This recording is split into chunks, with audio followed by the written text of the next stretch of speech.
Bienvenidos a esta conferencia número 415 de noticias de actualidad en relación con las profecías. Hoy tendremos una conferencia extensa, hay muchas noticias, pero muy variadas y muy interesantes. Tendremos sobre arqueología, tendremos sobre ciencia y tecnología, habrá mucho sobre Latinoamérica, habrá sobre crisis, hay muchas noticias y hay mucha información. Todo muy interesante, toda muy concisa, muy acorde a las profecías finales que estamos viviendo. Así que nos ponemos a ello.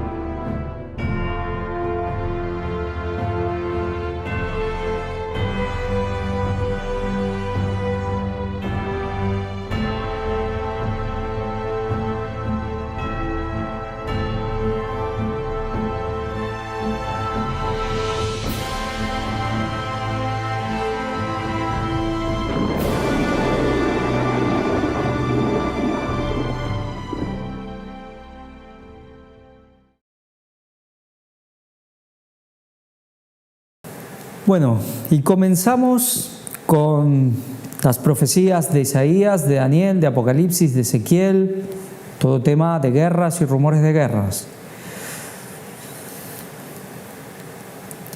Un destructor iraní entra en el Mar Rojo.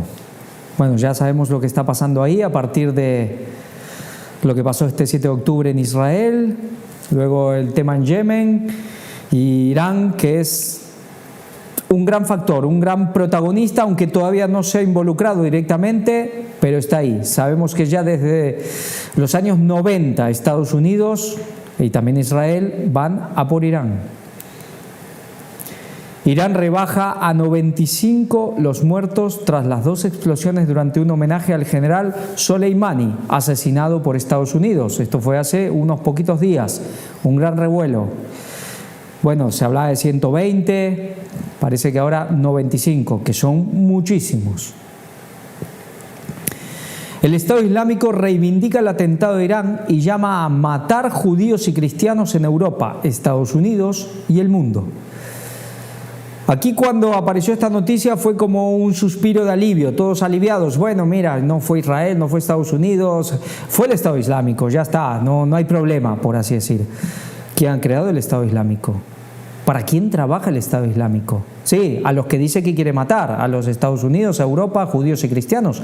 Pero ya sabemos, Estados Unidos, también junto con la inteligencia israelí, Arabia Saudita, pero un brazo de Occidente. Y cuando quieren ir a un lugar a meter líos para luego justificar acciones militares o lo que fuere, ahí está el Estado Islámico. Pero por ahora, como fue el Estado Islámico, todo queda ahí congelado. Veremos, porque esto ya sabemos cómo va. Aquí está la noticia, vamos a leer algunas cosas. Además, el Daesh, que es el Estado Islámico, ha abogado en una grabación por el asesinato de judíos y cristianos en Estados Unidos y Europa como represalia por la ofensiva militar lanzada por las fuerzas de defensa de Israel sobre la Franja de Gaza, un conflicto que considera una guerra religiosa, digamos una especie de cruzada pero a la inversa.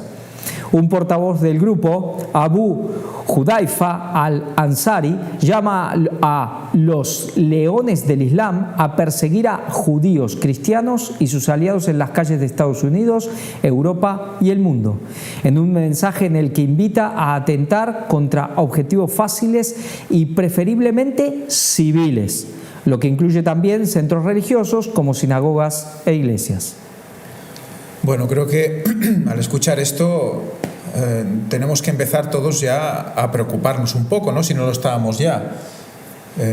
Está hablando de ir a objetivos fáciles. Esto es ir por la calle que de repente alguien empiece a disparar en el nombre de Alá y se acabó todo. Esto es muy fuerte. Y aquí vemos como una especie de contradicción con algo que mostramos también en la conferencia anterior. Vimos como había personas de la parte, digamos, de Estados Unidos que estaban uniendo todos los grupos terroristas en uno y estaban diciendo que era un enemigo común. Fijaros como ahora tenemos que los mismos de Estado Islámico, como vemos más abajo, están instando a Hamas a no colaborar con organizaciones chiíes, que sean con los, pues, Irán y compañía, y Hezbollah, ¿no? Ellos mismos están como partidos entre ellos, según ellos comentan, y en cambio el Occidente los intenta unir. Entonces, ¿qué está pasando aquí? Es lo que comentabas tú, ¿no? Estado Islámico está jugando una parte en todo esto y está siendo usado por Occidente. Entonces hay una contradicción en las noticias que salta a la vista, ¿no? Pero vuelve a estar en escena Estado Islámico. No es que estaba inactivo, pero ahora vuelve a estar otra vez en primera plana. Veremos cómo van las cosas, pero ya sabemos dónde es el objetivo de esta gente, especialmente lo que es Occidente. Aunque ahí en África y en estos lugares también hacen, quizás donde hacen las sangrías mayores, pero no tiene tanta repercusión. Cambiamos de tema. ¿Antediluvianos o postdiluvianos? Vamos a ver esta noticia que quizá muchos ya la han visto estos últimos meses, ha circulado bastante. Encuentran la pirámide más antigua del mundo. Tiene 27.000 años y nadie entiende cómo se construyeron o cómo se construyó. Aquí nos habla de esta pirámide. En Indonesia se habla de 27.000, de 25.000 años. Bueno, ya han salido noticias, otros arqueólogos científicos que ya están cuestionando esto también. Por supuesto, siempre hay unos que dicen una cosa y otros que dicen otra también en el mundo de la ciencia. Pero ha hecho bastante ruido esta noticia. Pirámides aparentemente más antiguas que las de Egipto, lugares muy alejados, lo que es Indonesia. Pero ya sabemos que las pirámides están repartidas por todo el mundo. No, y además que no es solo una pirámide y ya está, sino que tiene complejos subterráneos que no se sabe exactamente hasta qué profundidad llegan y que nos dan una idea de que una cosa tan elevada, con tanto túnel y tanta cámara interior, claro, esto está hecho por personas especiales, ¿no? Y para una finalidad, pues probablemente adoración y bueno, muy parecido al concepto egipcio, pero con unas medidas espectaculares. Sí. Bueno, los egipcios tienen sus dudas y nosotros también. Hay con estas cosas que lo que no terminamos de concretar, si Dios quiere se irá concretando, es si fueron antes del diluvio o después, o algunas quizás antes, otras después. Eso es algo que todavía no hay certeza con estas cuestiones. Aquí sigue un poco el artículo y es realmente impresionante todo lo que es la construcción. Seguimos con arqueología.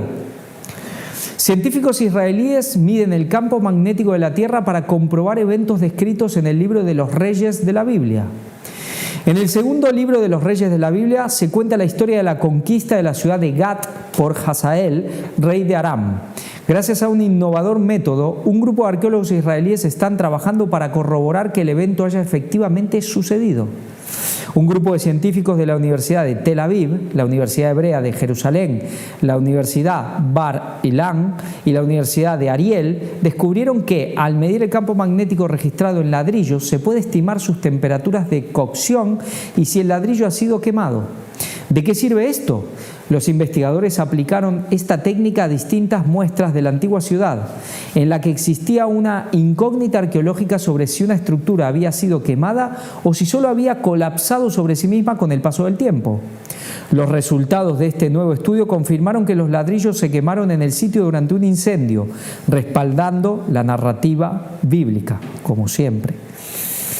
La antigua Gat Tel Safi, ubicada entre Askelón y Beit Shemesh, fue el escenario del estudio liderado por Yoav Vaknin, quien explicó que este método permite identificar quemaduras que ocurrieron a temperaturas mucho más bajas que cualquier otro método, y agregó que cuando una pared se quema en el lugar, como podría suceder cuando es destruida por un enemigo, los campos magnéticos de todos los ladrillos quedan bloqueados en la misma orientación.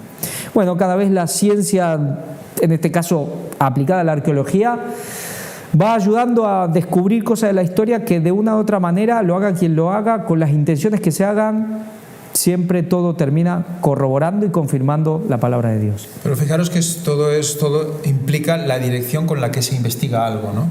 Porque tú aseguro que hay cantidad de cerebros que están trabajando en metodologías para aplicarlas en sistemas, pues en Egipto, en otros lugares, ¿no?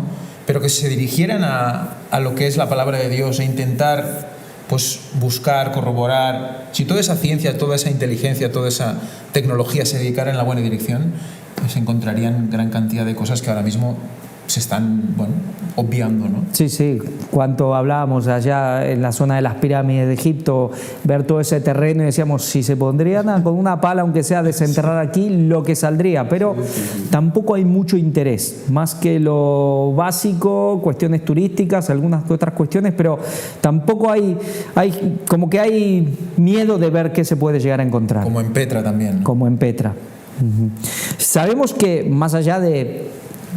Yo no conozco a cada arqueólogo, obviamente, pero sabemos que también con el tema de Israel hay un motivo que tiene que ver político y también religioso, que es confirmar que sí hubo un templo, que sí hubo otro templo y que, bueno, supuestamente por eso tienen derecho a hacer un tercer templo. Algo que el Islam dice que no, que eso nunca ocurrió, que nunca hubo ningún templo por ahí, donde ahora están las mezquitas. Entonces también eso está ayudando a que la arqueología funcione en esa zona como un gran motor, hay mucho, digamos, financiación y se va descubriendo cada vez más la veracidad de la Biblia. Vamos con crisis. Expertos presagian graves consecuencias económicas mundiales si intensifican los enfrentamientos entre Israel y Hamás.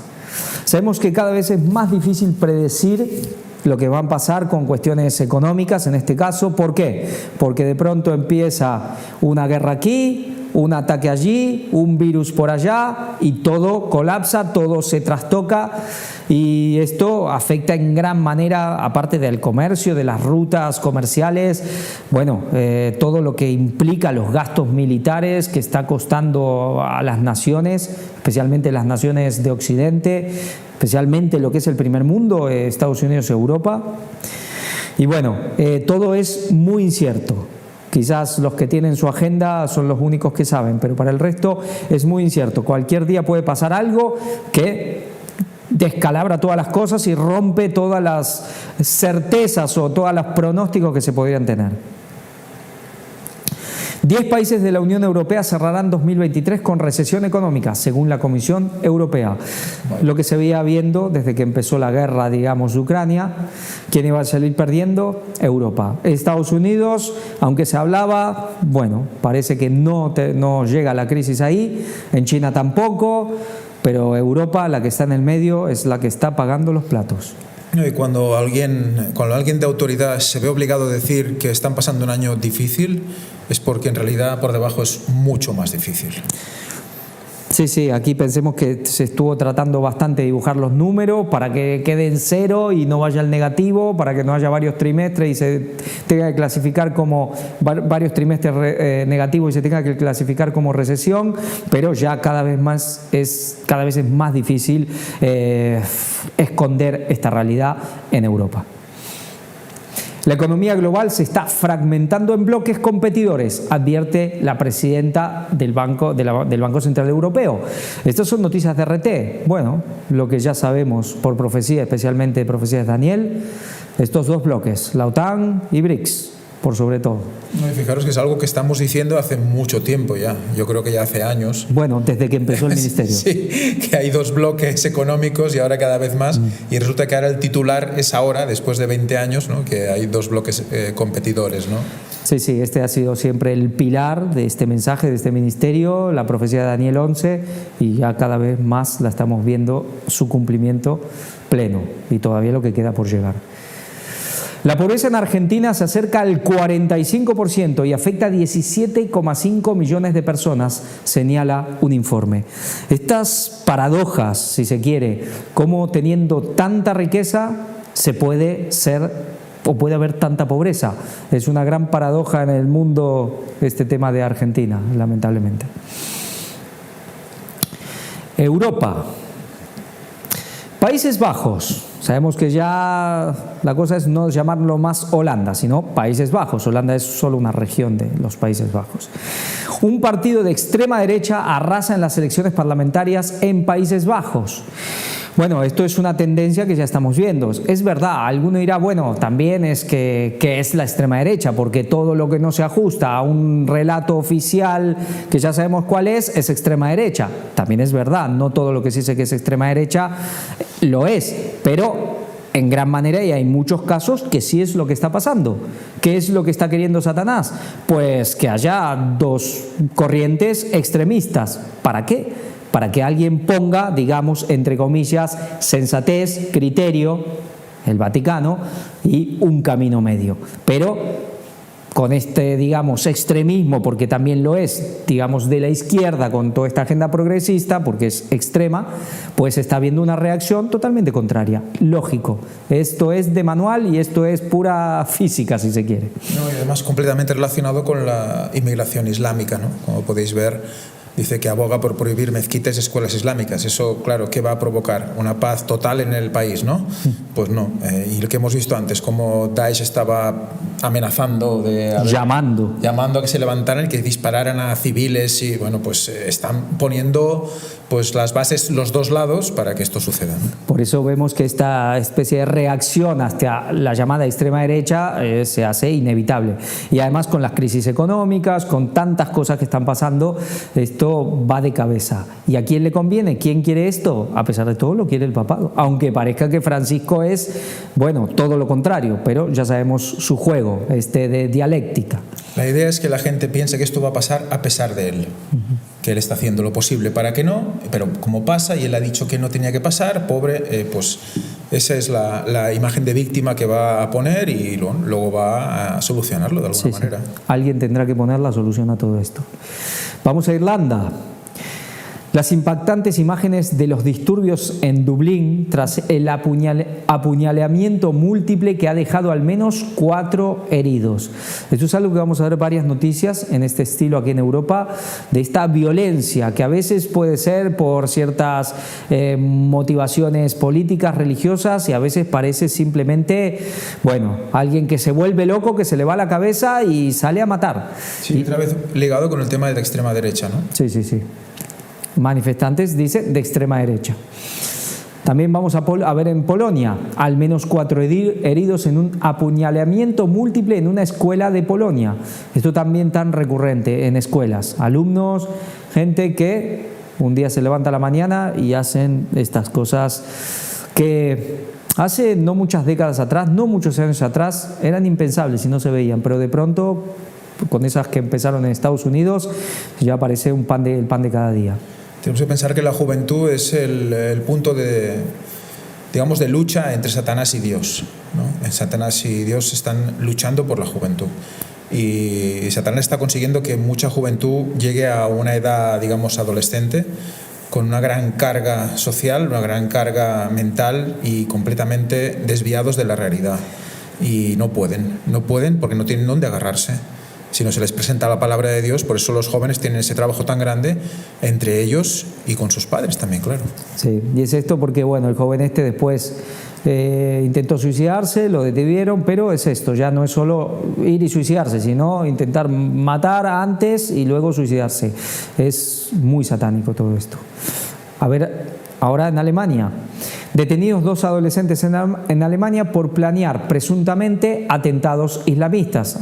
Aquí ya motivación religiosa, cuestión islamista, es un no parar. Francia, al menos un muerto y 2 heridos en un ataque con cuchillo en el centro de París. Bueno, Francia y especialmente París, este tema de violencia, mucho también que tiene que ver con la cuestión musulmana, lleva tiempo y es algo como que ya es imparable. República Checa, un tiroteo en una universidad de Praga deja al menos 15 personas muertas y decenas de heridos. Esta ha sido impactante. La persona ya había hecho algo horrendo también un poco antes.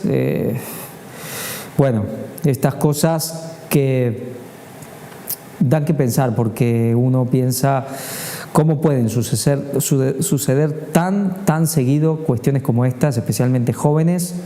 Algunos, digamos, llamémosle, que han tenido una buena vida, sin problemas, sin necesidades, y de pronto pasan estas cosas. Sí, cabe reflexionar con el tema de los estudios universitarios, porque, y más en los tiempos que estamos. Estuve hablando con un joven no hace mucho, y hablábamos de esto, ¿no? Decía que sus compañeros que van a la universidad, dice, yo los veo hacer de todo menos estudiar, ¿no?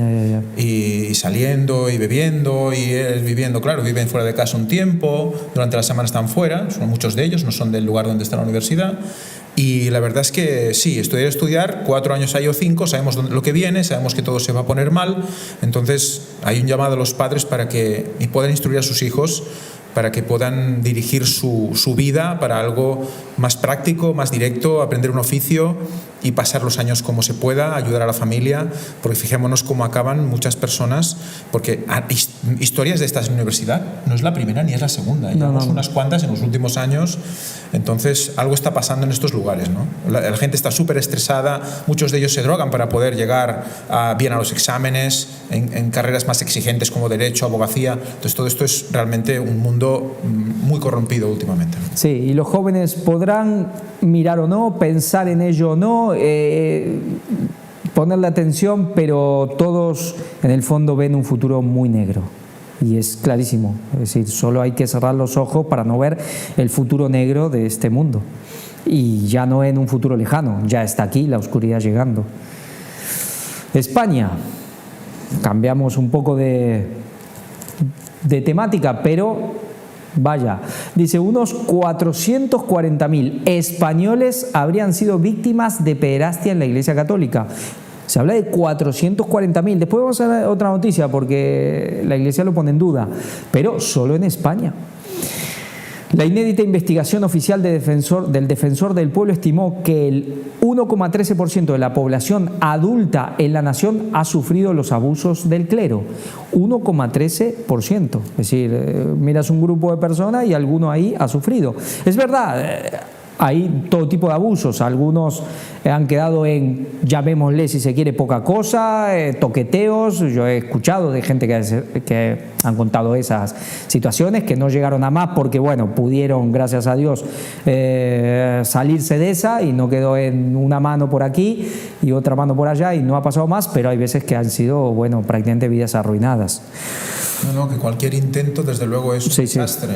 Y si hubiera sido solo una víctima también hubiera sido un desastre, porque se supone que representan a Dios en la tierra, ¿no? Entonces, claro, esto es que sobrepasa cualquier adjetivo, es que no hay adjetivos. Sí. Pero bueno, dentro de todo este grupo, claro que hay gente que han sufrido muchísimo, pero infinitamente más que algunos otros que, bueno, ya digo, no han quedado, quizás no les ha llevado un trauma y cosas terribles, pero sí, obviamente que la mancha, inclusive para el cristianismo, es muy grande. La mancha, aunque ya sabemos nosotros lo que es la Iglesia Católica, el mundo no lo sabe y se sigue identificando con Dios, con Jesucristo, con la Biblia, y la mancha, digamos, a la verdadera religión cristiana ha sido terrible también lo que se ha hecho con todo esto. Dice, el primer informe oficial sobre la pederastia en la Iglesia Católica Española reveló este viernes que datos demoledores. Un 1,13% de la población adulta actual ha sufrido los abusos del clero, lo que implicaría unas 440.000 personas. Con esta histórica investigación encargada por el Congreso en marzo del 2022 y llevada a cabo por el Defensor del Pueblo, España pasa a ser uno de los pocos países católicos sin casos de pederastia oficialmente reconocidos, a ser el que tiene una proyección más alta de víctimas. Tras décadas de opacidad y encubrimiento, el texto de 700 páginas revela, a través de una encuesta hecha a 8.000 personas, que el 0,6% de la población, unas 240.000 personas, habrían sido víctimas de abusos cometidos directamente por un sacerdote o un religioso. El resto lo habría sido de personal laico que trabaja en instituciones pertenecientes a la Iglesia. Hay gente que se suicidó, y otros que no, pero que han llevado de manera muy difícil su vida. En una emotiva rueda de prensa en el Legislativo, el Defensor del Pueblo, Ángel Gabilondo, dijo que España llega tarde a este informe, que países que países como Francia, Alemania o Irlanda hicieron hace tiempo con cifras de víctimas muy inferiores. En Francia, por ejemplo, se contabilizaron 216.000 desde 1950 y en Alemania 3.677, es decir, un número muchísimo menor, vemos. Claro, también el catolicismo tiene una menor presencia en Alemania, pero en el sur tiene mucha presencia. 3.677 casos entre 1946 y 2014. Gabilondo, un exministro de Educación socialista, dijo que se conocen casos desde 1940, pero que el grueso ocurrió entre 1970 y 1990. Bueno, ellos tendrán datos, sería interesante saber por qué en estos 20 años donde ocurrió, como dice, el grueso.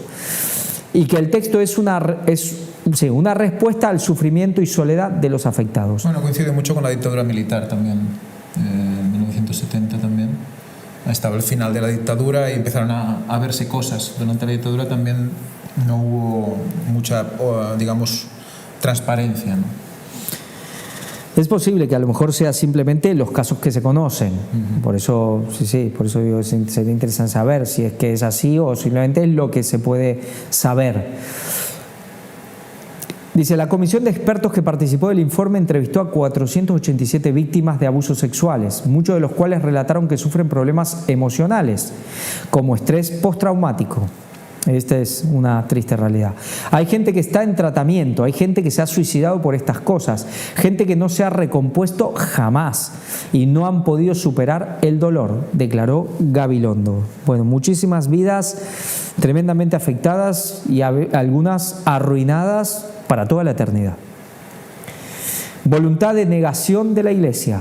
El informe supone un duro golpe para la Iglesia Católica, que durante años negó, minimizó y reconoció tímidamente la existencia de algunos casos e impidió cualquier investigación exhaustiva. Lamentablemente, durante muchos años ha predominado cierta voluntad de negación de los abusos o una voluntad de ocultamiento o de protección de los abusadores, denunció Gabilondo. En los últimos años, en medio de una intensa presión política, la Iglesia Católica abrió varias investigaciones tras recibir denuncias de pederastia en su seno. Entre ellas una auditoría propia encargada a un despacho de abogados y que podría quedar finalizada este año. Además, en su defensa, asegura que implementó protocolos de actuación ante abusos y que abrió oficinas de protección de menores en las diócesis. Bueno, toda la gente, inclusive dentro del catolicismo, que empezó a trabajar en esto, se han quejado de que esto en realidad era pura palabra y que después no los dejaban actuar. Y se ha acusado directamente también al Papa Francisco de que esto hubo mucho bombo y platillo con esto y que iban a hacer algo, pero que en el fondo no se hizo nada. Medidas de reparación. La Conferencia Episcopal Española convocó una asamblea el próximo lunes para estudiar el informe y fijar postura. Confío en que la Iglesia Católica esté a la altura del desafío que se le presenta y de la ocasión que se le brinda para abordar el asunto. Si no, se equivocará, declaró Gabilondo. El texto propone además una serie de recomendaciones, entre ellas la creación de un fondo estatal para el pago de compensaciones a las víctimas, la celebración de un acto público de reconocimiento y reparación simbólicas por el largo periodo de tiempo de desatención, o que la Iglesia abra sus archivos para investigar más en profundidad esta lacra. Las víctimas ya no pueden esperar, algunas han declarado varias veces, están revictimizadas. Y sí, eso es terrible, tener que huir una y otra vez, rememorar todo esto, terrible. Por favor, ahora lo que queremos es medidas y reparación, dijo Gabilondo, que se mostró partidario de pedirle a la Iglesia que colabore en esa reparación. Nuestro país es un poquito mejor. Las reacciones al informe no se hicieron esperar. El presidente del gobierno español, Pedro Sánchez, dijo desde Bruselas que el informe da a conocer una realidad que todo el mundo sabía desde hace muchos años, pero de la que nadie hablaba. Bueno, el Partido Socialista también hace mucho alarde de su, no sé si decir oposición, pero como de una mirada neutral, justa con la Iglesia, pero los grandes beneficios que ha tenido la Iglesia Católica desde Zapatero en adelante, bueno, ellos lo saben muy bien. Hoy nuestra democracia es un poquito mejor y nuestro país es un poco mejor. ¿Seguro? Declaró el mandatario, que aseguró que su gobierno estudiará las recomendaciones del informe, entre ellas la de crear el Fondo Estatal de Reparación. Esto yo creo que merece una pausa. porque fijaros que es un poquito mejor porque salen unos datos, ¿no? Parece ser que reconocen que, bueno, que hay que hacer algo, pero resulta que el que paga, Fondo Estatal de Reparación, ¿quién va a pagar esto? O sea, se está ofreciendo el Estado. Es decir, los contribuyentes. Los contribuyentes, o sea, en la víctima, que es la que está reclamando justicia, le van a hacer pagar su justicia.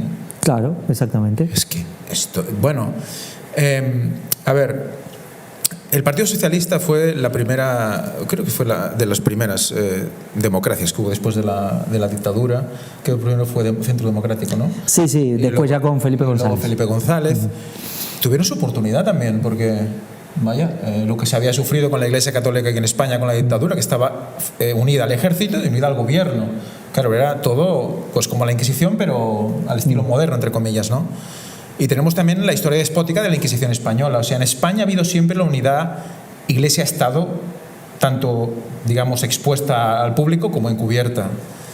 Y eso sigue ahí en los trasfondos del gobierno español. Y no pueden ir contra la Iglesia. Tienen que hacerlo siempre de una manera por detrás. Porque en ese gobierno tenemos también gente de Podemos y gente súper ultra de izquierdas, sí, que tienen que... gestionar esto de esta manera, ¿no? Decir, no, vamos a hacer un fondo estatal, bueno, socialmente vamos a ayudar, pero eso es poner dinero del contribuyente. Y cuando la Iglesia tiene que, y decía el Gabilondo, dice que hacerla colaborar, lo que tenemos que hacerle es hacerle pagar, ¿no? Es que todo esto, fijaros en el lenguaje, parece que sí, que se está haciendo algo muy grande, se está levantando. Esto le beneficia a la Iglesia. Exacto. Beneficia a la Iglesia, está limpiando la cara y a la vez lo está pagando el pueblo. Es impresionante, es una jugada maestra. Exacto, por eso lo que decíamos, hace mucha laraca el Partido Socialista, pero siempre beneficia a la Iglesia Católica. Y sí, y está con los grupos más de extrema izquierda. No es, ahora ya en esta nueva legislatura no es Unidas Podemos, pero es casi lo mismo, que ahora se llama Sumar, que son un grupo de los que estaban ahí, que se han separado, pero es lo mismo. ¿Y quién paga? El Estado. Paga los contribuyentes, pagan las víctimas, porque hay una gran cantidad de gente. Pagamos todos, pero la Iglesia no. Por eso digo, aquí al final, sean los de derecha, sean los de izquierda, bueno. ¿Y la Iglesia podría pagar? Bueno, que vengan aquí a Europa y aquí a España, a estos lugares, las propiedades en los mejores lugares, lo que tienen propiedades la Iglesia son millones y millones y millones. Bueno, que vendan muchos de esos lugares que casi están ya casi sin uso, grandes monasterios, en los mejores lugares, los más valiosos, un montón de cosas. Bienes inmuebles, los que quieran, aquí en Europa y aquí en España la Iglesia Católica, pues que los pongan a vender y que empiecen a pagar, pero no, obviamente no. Dice, el portavoz de su formación, el Partido Socialista Obrero Español, en el Congreso, Patxi López, arremetió en las redes sociales contra la Iglesia, a la que acusó de negar los abusos sexuales ocurridos en su seno. La Iglesia ha presionado y culpabilizado a las víctimas, escribió. Acabar con esta vergonzosa impunidad. Por eso vemos, es puro palabras al aire que no valen nada. Hacen su papel, la Iglesia que se defiende, el Partido Socialista hace su papel de partido de izquierda, pero en el fondo se dan la mano. También reaccionó con firmeza el partido Podemos, aquí del que hablaba Ángel, socio del gobierno socialista de Sánchez. Los abusos no solo se ocultaron durante décadas, sino que la Iglesia facilitó que continuaran y que no hubiera reparación para las víctimas, escribió en las redes sociales. Hay que acabar ya con esta vergonzosa impunidad. Ahora vamos a la contraparte, que dice la Iglesia. Conferencia Episcopal Española tacha de mentira las cifras de abuso sexual en la Iglesia Católica. El cardenal Juan José Omella, presidente de la Conferencia Episcopal Española, ha negado este sábado vía X, es decir, ex Twitter, la afirmación de que unas 440.000 personas habrían sido víctimas de la pederastia en la Iglesia Católica del país ibérico, pronunciada un día antes por el defensor del pueblo, Ángel Gabilondo. Las cifras extrapoladas por algunos medios son mentira y tienen intención de engañar, reza el texto. No nos cansaremos de pedir perdón a las víctimas y trabajar por su sanación. Que hemos visto las mismas víctimas que se ocuparon de empezar con esto, que esto es todo mentira. Añade, sin brindar más detalles al respecto. De acuerdo con medios locales, está previsto que la Iglesia española ofrezca una respuesta social sobre esta cuestión el lunes 30 de octubre. Lo que cuesta creer es que a pesar de todo esto que está saliendo en el mundo, y a veces dicen, bueno, en todos lados e inclusive en todas las denominaciones ha habido casos de abusos. Sí, es verdad. Y aquí cuántas familias, cuántos lugares, clubes y denominaciones cristianas y de lo que sea, de cualquier religión han tenido. Pero en este calibre, en una cuestión ya sistemática de abuso, es decir, como una estructura, ya una maquinaria de abuso sexual, ¿en cuántos ha habido esto? Lo otro es más aislado, aquí escondido, pero esta era una maquinaria de pederastia impresionante. Y ya no solo eso, también robo de niños. También. Es que había una mafia brutal en los hospitales católicos. Todas las... pensemos que los institutos de sanatorios y demás estaban llevados por monjas y demás. Todo eso se perdían niños. Y bueno, tenemos casos muy cercanos de esto. Y bueno, eso es que ya eso solo... Ya el abuso es una cosa y luego ya lo que viene después, ¿no? Que muchos, claro, quedaban embarazadas y demás, ¿no? Entonces todo esto se ha tenido que esconder y claro, ha tenido que correr aquí una cantidad de sangre y una cantidad de destrozar vidas humanas que esto, vamos... No, la gente, creo que el mundo no es consciente de lo que ha pasado aquí en España, ¿no? Cuando se han desenterrado porque han hecho reformas en monasterios de monjas, cuántos restos de bebé abortados que habían. Mi hermana mismo, que es arquitecta, hizo una obra aquí, una reforma en un lugar, ¿no? Ya no sé cuál, pero de aquí de Barcelona, y abajo había un túnel que conectaba directamente de donde estaba el cura a donde estaban las monjas, por abajo directamente, ¿no? Es decir, lo que cuesta entender es que a pesar de que todo está saliendo a la luz, de que todo, es decir, se ve este sistema realmente de una maquinaria de abusos en todos los aspectos, no solo sexuales, abusos, corrupción, crímenes, en todos los ámbitos, en todos los niveles, y este poder va a volver a tomar el poder, y la gente lo va a aclamar, y el mundo fascinado irá en pos de este poder. Cuesta creer, cuesta entender, pero la profecía lo dice y sabemos y se está cumpliendo. Obispos españoles estudiarán un plan de reparación para víctimas de abusos en la Iglesia. No se preocupen, ya el gobierno se ha encargado por ustedes. Lo va a pagar el pueblo. Caen en 211.516 los católicos que van a misa, pero sube un 10% la colecta y aumentan las bodas, bautizos y confirmaciones. Vale, menos gente va los domingos a misa, pero más dinero y cada vez más bodas, bautizos y confirmaciones. Hubo un momento que ya la gente no se quería casar por iglesia, pero claro, parece que las ceremonias civiles eran con muy poco brillo. Y todo esto gusta, estas ceremonias, aunque después a nadie le importen en realidad las cuestiones. Por un lado o por el otro, el catolicismo nunca cae, siempre va levantando cabeza. Y recordemos que hasta hace poco, no sé si aún ahora, a nivel fiscal, había una casilla en la declaración de renta que si tú no decías nada, se marcaba la casilla de la Iglesia Católica. Sí. Y había un porcentaje de dinero que iba a la Iglesia Católica. Ahora, pues bueno, puedes decidirlo, ¿no? Pero hasta hace no mucho tiempo la gente no era consciente. O sea que se han ido llenando el bolsillo a raíz de los contribuyentes y tienen la capacidad suficiente para reparar esto ellos mismos.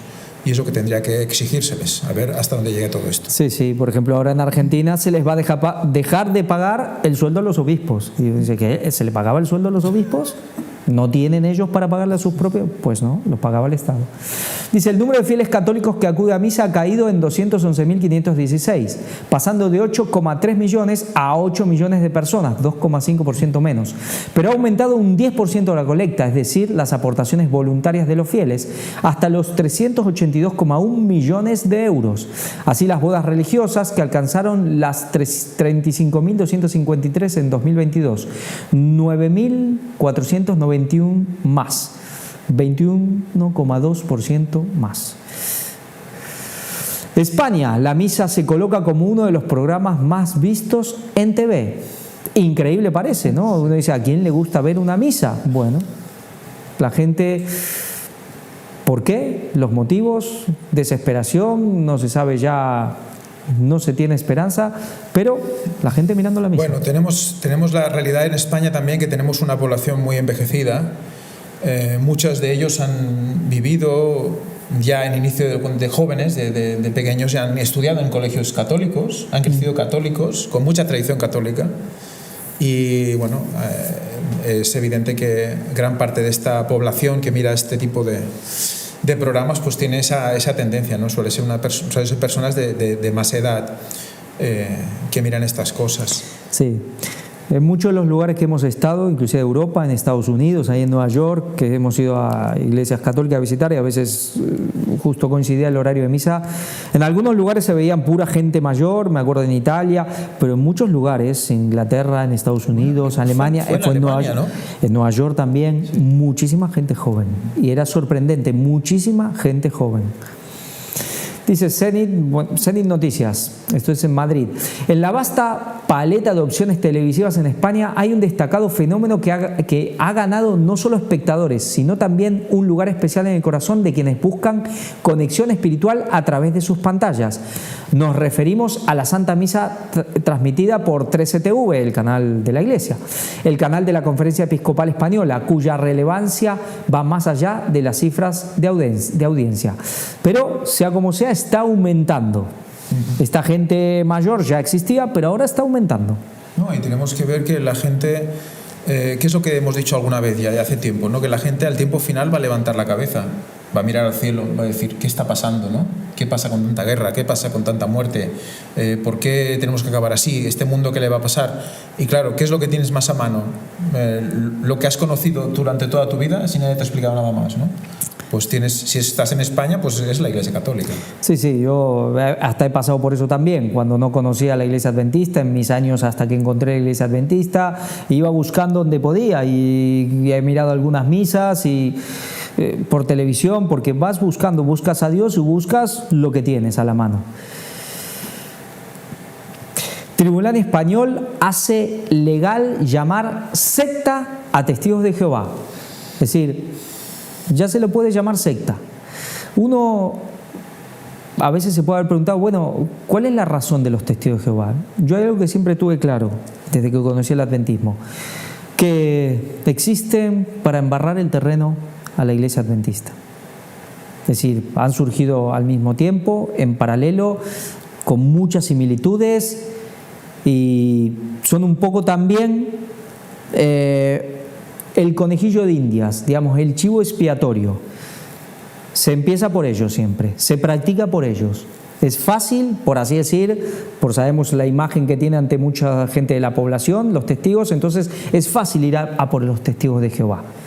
Pero esto después va a venir contra nosotros. Es como, bueno, el experimento. Experimentamos con ellos, para eso están ahí, y luego ya, cuando se haya que ir a por el pueblo de Dios, se irá por el pueblo de Dios. Bueno, si hay un ejemplo de proselitismo evidente y claro a la luz, es el de los testigos de Jehová. Sí. Por eso que si el Papa está diciendo no proselitismo y ellos hacen completamente todo lo contrario, lo más fácil es que sean llamados sectas. Sí. Y es verdad que funcionan en plan secta, es verdad.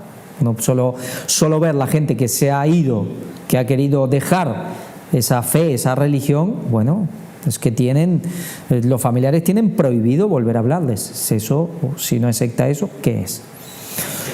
Ciencia y tecnología, cambiamos totalmente de tercio. China estudia una revolucionaria terapia hepática con un hígado bioartificial basado en células madres. Dice, el dispositivo desarrollado tiene la particularidad de ser el primero en utilizar membranas de fibra hueca para cultivar células madre.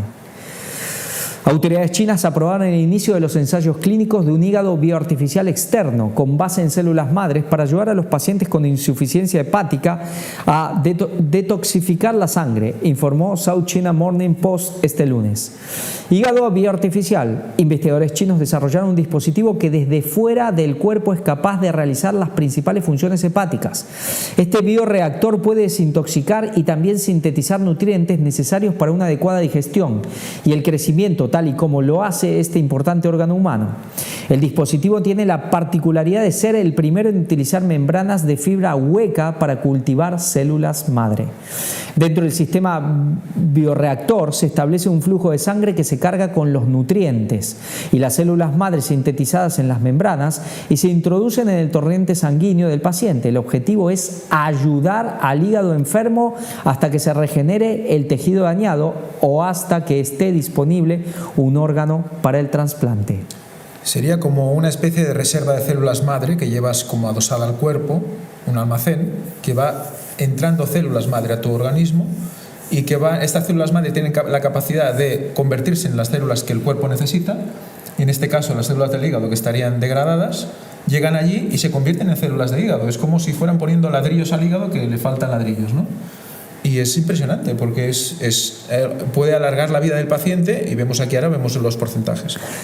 En modelos animales con cerdos y monos observamos que nuestro método aumentó la tasa de supervivencia del 17%, como se observa con los tratamientos convencionales, al 87,5%, señaló Gao Ji, director ejecutivo del Centro de Medicina Translacional del Hospital Zhujiang.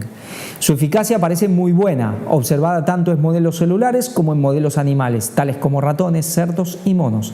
Además, nuestro control de calidad en la producción es estable, aseveró Gao.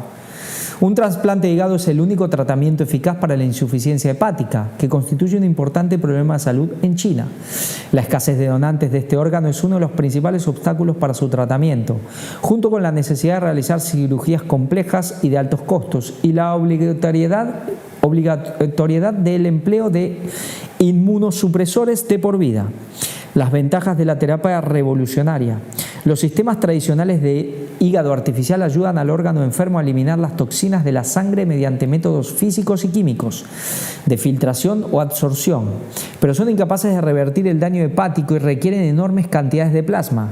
Entre tanto, los hígados bioartificiales no dependen del plasma extrínseco ni de proteínas sanguíneas y realizan funciones complejas similares a un hígado real.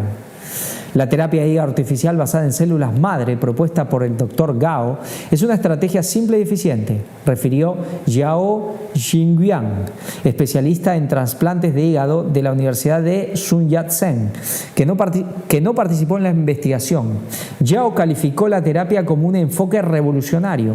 Esperamos con interés la aplicación generalizada de este método de tratamiento en la práctica clínica, agregó. Aunque la tecnología de los hígados bioartificiales aún se encuentra en fase de investigación y desarrollo y no está todavía en el mercado, luce cercano el logro de un grave avance en su uso comercial. El equipo de Gao está trabajando además en la instrumentalización de otro ensayo clínico para un dispositivo hepático bioartificial combinado. Si los ensayos de los dos productos progresan bien, puede generarse una terapia revolucionaria para el tratamiento de la insuficiencia hepática en el futuro. Bueno, realmente en el tema de salud quizás es en lo que más se aprecia estos avances científicos y tecnológicos. Una farmacéutica de Japón desarrolla el primer fármaco del mundo que hace crecer nuevos dientes. Impresionante, realmente tremendo el tema. Bueno, esto es el tema de una buena dentadura, es algo tan importante. Veremos hasta dónde podemos llegar con esto. Científicos españoles crean piel humana con una impresora 3D para estudiar enfermedades. Tremendo las cosas que se están haciendo. Aquí también esto aquí en España. Anuncian la creación de la primera fábrica del mundo para producir en masa robots humanoides. Esto ya da un poco siempre más de miedo, inclusive. Esto ya no es lo mismo. Bueno, se podría también usar para cosas buenas, para servicios, tareas arriesgadas, peligrosas, pero uno ya se imagina cargando cañones, fusiles y yendo por el disidente, digamos. La marca detrás de la planta de producción es Agility Robotics, con su Digit, que asegura que será capaz de fabricar más de 10.000 robots a partir de 2025 y que el año que viene ya habrá clientes en los que se les entregará algunas unidades. Dice, Agility Robotics es la empresa detrás de Digit, un robot bípedo que está enfocado en automatizar las tareas del sector logístico del que hablamos en 20 bits hace unos meses. La semana pasada sus fabricantes anunciaron que iban a abrir RoboFab, una planta de producción en Salem, esto es en Oregón, Estados Unidos. La fábrica se comenzó a construir el año pasado, ocupa unos 21 kilómetros cuadrados y grande, y se abrirá a finales de 2023. Inicialmente, Agility calcula que se producirán cientos de Digit en el primer año, pero que la fabricación se agilizará hasta llegar a tener una capacidad de más de 10.000 robots anuales. RoboFab dará empleo a más de 500 personas de Salem y otros que residirán en otras ubicaciones en las que Agility está presente. Además, el propio robot tendrá un hueco en su producción, moviendo, cargando y descargando contenedores de la planta. Digit es un androide que mide 1,75 metros y pesa 65 kilogramos. Bueno, no es muy pesado que digamos. En suma, es capaz de soportar hasta 16 kilogramos y dispone de una autonomía de entre 16 y 24 horas. Aquí tenemos la imagen del robot. La compañía ha adelantado que los clientes que participen en el Agility Partner Program se les entregarán los primeros Digit que se fabriquen a lo largo del 2024. Sin embargo, los androides entrarán al mercado general a partir de 2025. Damian Shelton, cofundador y CEO de Agility Robotics, ha mencionado que la apertura de RoboFab marca un momento crucial en la historia de la robótica, ya que es el comienzo de la producción en masa de robots humanoides comerciales. Con Digit pretenden solventar problemas del mundo laboral actual, como cargas de trabajo muy pesadas que provocan lesiones, agotamientos, alta rotación y brechas laborales. Y paro, ¿no? Porque estos trabajarán 500 en la fábrica y millones que dejarán de trabajar. Pero bueno, yo todo el rato me estaba viniendo a la mente una película de Will Smith, creo que se llama Yo Robot, sí. Que además es una adaptación de una novela, ¿no? De Isaac Asimov, que son robots que se dedican a la ayuda en la casa, a hacer todo lo que al final se convierten en robots sociales. Y bueno, luego hay un cambio en esos robots, ¿no? Entonces es muy interesante por el concepto que hablábamos también de esa persecución final, ¿no? Sí, sí.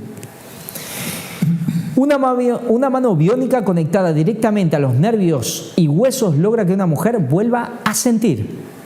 Bueno, aquí realmente cómo cambia cuando vemos esto utilizado en el tema de salud.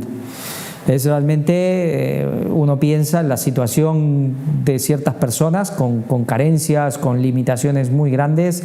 Para ellos esto, bueno, realmente algo maravilloso. No, y en lo que se podría haber hecho ya, si todo el dinero que se ha empleado en generar guerras y en tonterías y se hubiera dedicado a esto, lo que se podría haber hecho ya, ¿no? Sí, sí. Ya es que se podrían solucionar muchas cosas de una manera muy sencilla, ¿no? Y hay gente que está sufriendo de enfermedades aún que no puede solucionar. Se llaman enfermedades minoritarias, pero bueno, lo están sufriendo. Entonces yo creo que esto estaría completamente solucionado desde hace mucho tiempo. Llega a España el superventas que dice que la ciencia prueba la existencia de Dios. Yo personalmente cada vez que oigo esto de que la ciencia prueba la existencia de Dios, ya digo, porque ¿puede la ciencia probar la existencia de Dios? ¿Probarla? Puede dar muchas pruebas, muchas evidencias, mucho peso a la existencia de Dios, pero probarla siempre hay un poco de... Bueno, más de propaganda que de otra cosa. Dice, la teoría se recoge en el ensayo Dios, la ciencia, las pruebas, de Michael Yves-Belloret y Oliver Bonacieux. Los descubrimientos sobre el universo en el último siglo han dado la vuelta al divorcio entre ciencia y religión, según los autores de Dios, la ciencia, las pruebas. Un ensayo superventas en Francia que se acaba de publicar en España para defender que lo irracional es ahora el materialismo. Bueno, uno puede estar de acuerdo, donde hay suficientes pruebas para uno concluir, pero a veces cuando se es tan tajante así, siempre va a tener la reacción del otro lado y a veces la pones más fácil para el ateísmo. Las demostraciones absolutas solo existen en matemáticas, pero las pruebas son muy fuertes.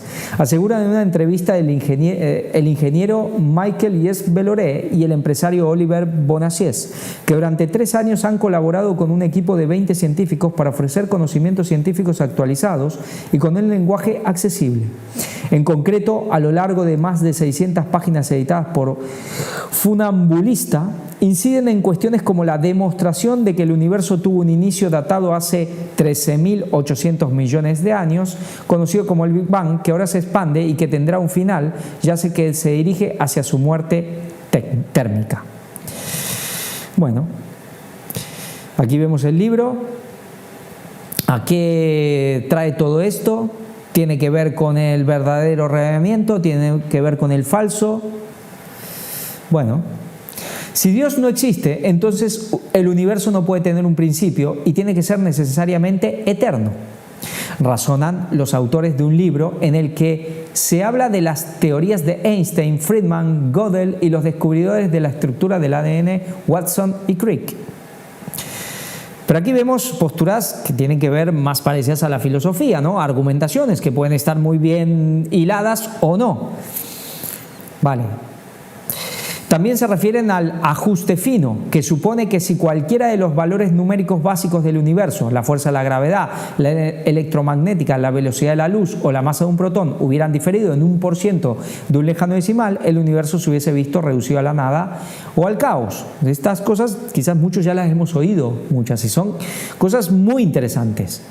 Pero ¿se puede probar? Bueno, se deja ahí, queda en la puerta. Otra cosa yo creo que es probar científicamente. Tú, Ángel, ¿cómo...? Bueno, empíricamente no podemos demostrar. A eso voy. Claro, si nosotros nos basamos en el método científico para comprobar las hipótesis, no podemos hacer un método científico de la creación de Dios. Pero como dice la palabra de Dios, pues no, los cielos le explican la historia, el día a la noche y un día a otro día. O sea que evidentemente la naturaleza nos muestra la existencia de Dios. Pero claro, demostrarlo científicamente pues implica toda una serie de conceptos como buscar la partícula de Dios, que es lo que han estado intentando buscar a nivel metafísico. Entonces aquí tenemos una puerta abierta, porque claro, cuando dice que la ciencia demuestra la existencia de Dios, planteémonos, ¿es el Dios de la Biblia? Claro. Porque ¿qué hemos visto en los últimos días, los últimos años, ¿no? Ya, cómo la ciencia está intentando ya poner una vida al universo. Exacto. Entonces, claro, ¿a qué se está pareciendo lo que está demostrando, entre comillas, la ciencia? Que el Dios de la nueva era es el Dios universal, es el Dios que están demostrando científicamente, ¿no?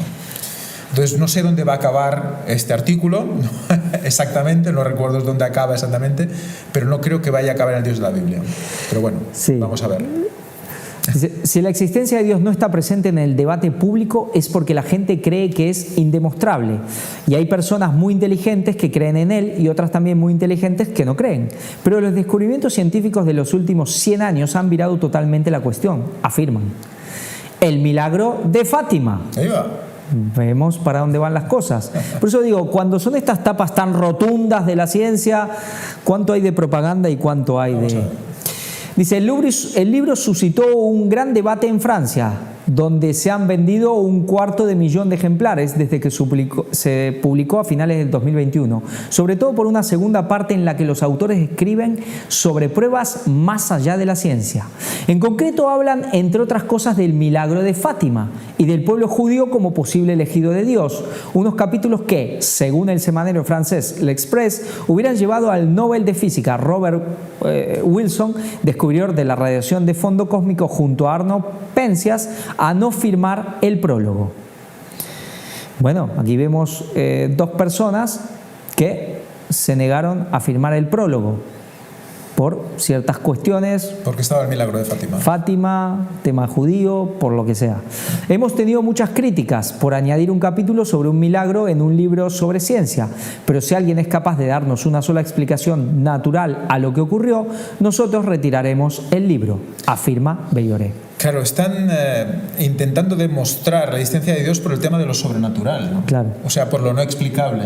Es muy interesante el concepto, ¿eh? Vamos a ver cómo es muy interesante y es verdad que por lo que se ve es como que esto te puede llevar para un lado o para el otro.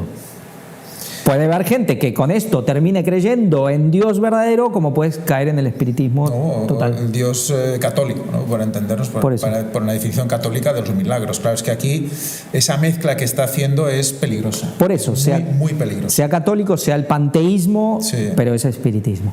Nuevas evidencias científicas de la existencia de Dios. También este mes se ha publicado en España otro ensayo con una tesis muy similar. Nuevas evidencias científicas de la existencia de Dios, de José Carlos González Hurtado, para quien los últimos avances en la física y en la cosmología apuntan a la existencia de un creador. Esto es una realidad, cuando algo apunta a la existencia de un creador. Solo existen dos posibilidades y necesariamente una de las alternativas es cierta y la otra no lo es. O bien Dios creador existe o bien no existe, subraya González Hurtado. No es posible que tener una tercera vía, que Dios existe, pero poquito, o tener un Dios a ratos. Bueno, el artículo queda aquí. Vemos, pero hay algo que está claro. Y quizás hay muchas noticias que un día estaría bien también ponerlas, de cómo la ciencia, pero la ciencia pura y dura, los científicos están hablando ya del universo, ya casi poniéndole vida, poniéndole conciencia al universo, lo que sería panteísmo, pero como ya la ciencia va virando y acercándose por lo menos a lo espiritual. No, y fijémonos que si ponen un milagro de Fátima en el libro, ¿qué será lo próximo, no? ¿Qué hemos estado presentando respecto de los milagros de la hostia, ¿no? Cómo esos milagros han sido respaldados muchas veces por científicos. Claro. Vimos a un científico hablando claramente de esa sangre, que era sangre que decía que era humana, que no pudieron determinar el ADN. Bueno, eso ya vimos que ya marcaba algo ahí. Sí. Pero claro, ya están uniendo la ciencia y la religión hasta un punto que, claro, tú ya no puedes decir por ahí, no, es que la ciencia demuestra la existencia de Dios, o mira, tú ves el ambiente, ves el mundo, ves la creación, ves el universo, ves los planetas, ves que ahí Dios tiene que meter la mano. Sí, tienes razón, la ciencia lo está demostrando. Mira los milagros de Fátima. Claro, es que vaya, ¿no? Claro, porque podrían hablar de Ron Wyatt, claro. Pero aquí no es la ciencia demuestra la veracidad de la Biblia, exacto, sino la existencia de Dios, y ahí queda. Exacto. Crean una máquina que relaciona conceptos como los humanos. Hito en inteligencia artificial. Bueno, ya vemos el gran boom de la inteligencia artificial, y otra cosa que no sabemos hasta dónde llegará esto. Otra noticia de RT, el fin de la era del smartphone, es decir, el smartphone, casi los móviles que en general la mayoría tenemos. Este nuevo dispositivo busca destronarlo. Aquí ya nos habla un dispositivo, bueno, otra cosa. Aquí tenemos el iPin. Si tenéis la oportunidad de encontrar el vídeo en internet, os lo recomiendo, que podéis ver el vídeo, es interesante. Veis que el aparatito es, bueno, feo, la verdad es que no me gusta nada, pero es impresionante las cosas que puede llegar a hacer, todo por orden de voz. Le puedes pedir cosas como que si tú le envíes un mensaje a un amigo, le digas que lo quiero enviar con énfasis, lo quiero enviar con amor, de manera amorosa. Entonces él te lo cambia y te da un énfasis. O el uso que a mí más me ha interesado para cosas como ir por ahí de viaje, ¿no? Que a veces nos encontramos con el ministerio, vas a lugares que hablan idiomas que son muy complicados. Pues este dispositivo tú puedes hablar, y todo lo que oye a su alrededor tú puedes hacer que te lo traduzca al español, en este caso nosotros al español, y hablar con otro que habla turco y tener el dispositivo puesto y entenderse perfectamente, ¿no? Hay situaciones muy interesantes, pero bueno, de momento es un dispositivo que debe ser de los primeros que han sacado. Bueno, tiene sus limitaciones, pero ya es un paso a no tener que tener el móvil en la mano, olvidarte de que está ahí y que ya está integrado en ti, ¿no? Y no, Javi también me comentó y me recordó, ¿no?, que se había hablado hace tiempo de tener los móviles implantados en la oreja, incluso con conexiones al córtex, bueno, situaciones en el cerebro directamente. Claro, ya están empezando a quitar los móviles para que haya algo implantado en ti. Ahora lo ponen encima de una sudadera, pero de aquí 4 días será implantártelo en el cuerpo, ¿no? El móvil ya está quedando atrás, digamos, ¿no? Sí. El problema aquí, cuando estás en la playa, cómo lo llevas, pero bueno. Muy bien, pues ahora vamos a cambiar completamente de tercio, vamos a Latinoamérica. La cosa está complicada en Latinoamérica, vamos a ver que esto pues no pinta muy bien. Empezamos por México. Madres buscadoras encuentran más de 40 cuerpos en una fosa clandestina en México. Obispo critica a López Obrador. Abrazos para los narcotraficantes y balazos para los pobres. Vamos a ver qué nos dice este artículo. En el marco del tercer encuentro Juntos por México, realizado el 1 de octubre bajo el lema Artesanos de Paz, Monseñor Víctor Alejandro Aguilar responde de la dimensión episcopal para laicos de la Conferencia del Episcopado Mexicano, CEM. Criticó la política del gobierno de Andrés Manuel López Obrador frente al crimen organizado. Los abrazos son para los narcotraficantes y los balazos para los pobres. Las palabras del obispo mexicano hacen alusión al lema abrazos, no balazos, con el que López Obrador se ha referido a su política frente al crimen organizado, buscando distanciarse de la guerra contra el narco, emprendida desde el sexenio de Felipe Calderón, que gobernó México entre 2006 y 2012. En su participación en el evento, Monseñor Aguilar, también obispo de Celaya, recordó la proximidad de las elecciones de 2024, en las que los mexicanos votarán por un nuevo presidente nacional y nuevos senadores y diputados federales, así como distintas autoridades a nivel estatal y municipal. Son un montón de personas las que vamos a elegir y ellos se van a acercar a tu comunidad, señaló el prelado. Hay que hablarles de que necesitamos seguridad, paz, un gobierno que haga su función, expresó. ¿Qué está clamando este prelado? Paz y seguridad. Son nuestros servidores y hay que hablarles con la verdad y caridad, pero exigirles, añadió. Juntos por México es un espacio de encuentro de las asociaciones, instituciones laicales y movimientos católicos a nivel nacional, que buscan promover los derechos humanos y la vida. En su participación en Juntos por México, el obispo de Celaya remarcó la voluntad de la Iglesia Católica de trabajar para promover la paz ante la creciente violencia que sufre el país. Se ha tratado de crear todas estas sinergias y estarnos involucrando a todos los laicos, los movimientos, instituciones, declaró. El prelado subrayó asimismo la necesidad de que haya un esfuerzo de todos para asumir no solamente los datos, las estadísticas de la violencia, sino el trabajo por la paz, pues todos somos corresponsables. Monseñor Aguilar hizo además un llamado a católicos y no católicos, así como a empresarios, académicos y líderes de asociaciones e instituciones a trabajar en conjunto y tener buena comunicación sobre las iniciativas que se tienen. Tenemos que hacer visibles las acciones, expresó, pues con frecuencia no sabemos qué están haciendo otros y pensamos que no estamos haciendo nada, cuando realmente estamos haciendo mucho. Posteriormente, en declaraciones a Ciprensa, el también responsable de la dimensión episcopal para laicos de la CEM habló sobre el trabajo que Juntos por México realiza en la Universidad Anáhuac, México, para promover la participación de los jóvenes en la construcción de la paz. El obispo de Celaya destacó la importancia del encuentro y aseguró que estudiará cómo se puede trabajar desde las parroquias y asumir algunos elementos de esta agenda nacional. Fijaros cómo está criticando a López Obrador en su manera de trabajar y como diciendo, nosotros sí que sabemos cómo hacer las cosas, ¿no? Tenemos la intención de seguir construyendo la paz en México. Sabemos que estamos viviendo momentos difíciles. Nuestro país está ensangrentado, clama justicia y vivimos con un gobierno insensible ante las realidades que padece nuestro México, enfatizó el prelado. No podemos callar ni podemos estar con las manos atadas. Entonces queremos ser corresponsables y misericordiosos con nuestro pueblo y también porque nos ha tocado también sufrir actos de violencia, expresó. Sí, aquí, claro, vemos que, y ahora vamos a ver más noticias, el tema de México, la violencia que ya lleva años cada vez más tremendo, y la gente va a querer una solución. ¿Y quién la está queriendo dar? La Iglesia. Antes veíamos la noticia, decía, madres buscadoras se encuentran.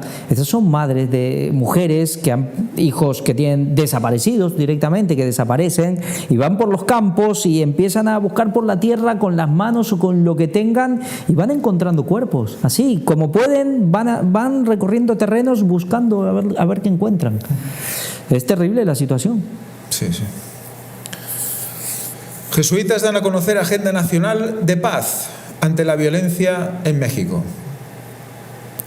Aquí vemos el artículo y vemos cómo ellos también han tomado su posición, como el prelado, ¿no?, que hemos visto anteriormente, el monseñor, al respecto de esto.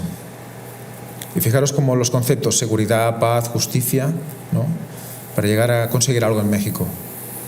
Aquí tenemos el total de la noticia, vemos que es muy, muy extensa. Citaciones claves por la paz. Y aquí vemos otro movimiento que también está ligado a esto, que es Eduardo Verástegui publica manifiesto contra la ideología de género en México. O sea, vemos cómo hay un trabajo a diferentes niveles, ¿no? Tenemos a nivel, digamos, cómo enfrentarse directamente al gobierno, luego tenemos a los jesuitas a nivel social, y vemos también a Verástegui, que es un cantante, actor y demás, que ha hecho esta película Sound of Freedom, que se presenta como para ser el nuevo presidente. Eduardo Verástegui, cineasta y aspirante a candidato presidencial en México, publicó un manifiesto contra la ideología de género en el que ofrece que no permitirá el adoctrinamiento de niños si llega a ser presidente de la nación. La ideología de género es una corriente que considera que el sexo biológico no es determinante para la persona, sino que cada quien puede definir su orientación e identidad sexual de acuerdo a sus preferencias e incluso en contra de su naturaleza.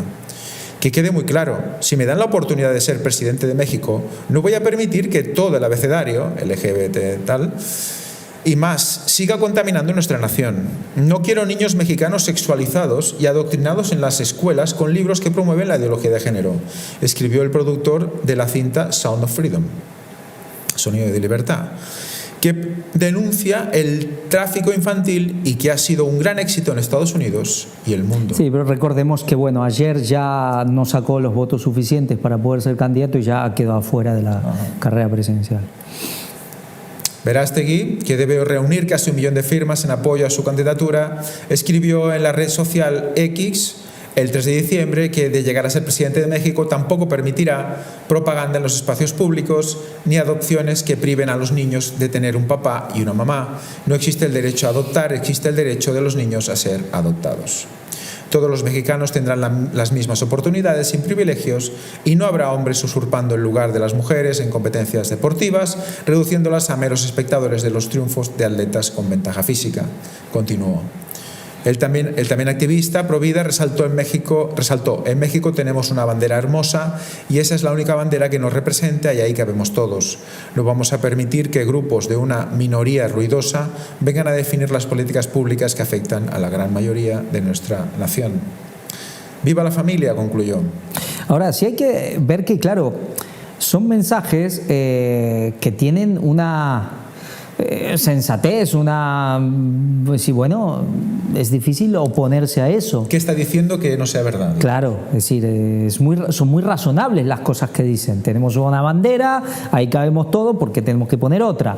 Son muy, porque, ¿qué pasa? Del otro lado se están haciendo cosas ya a veces tan payasescas o tan,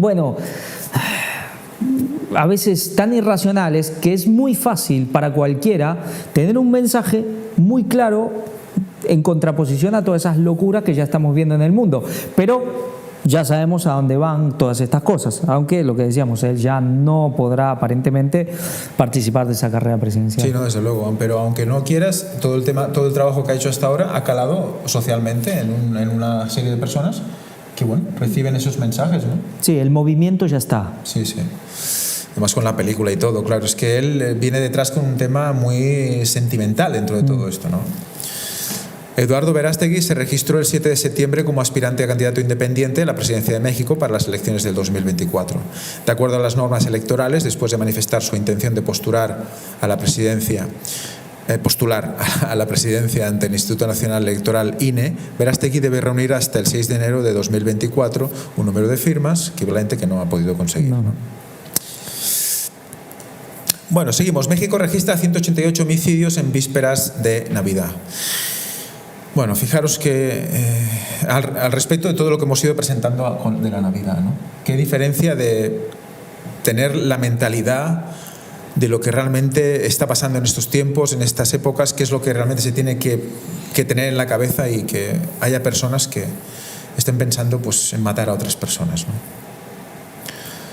6 muertos y 26 heridos tras ataque armado en una fiesta en México.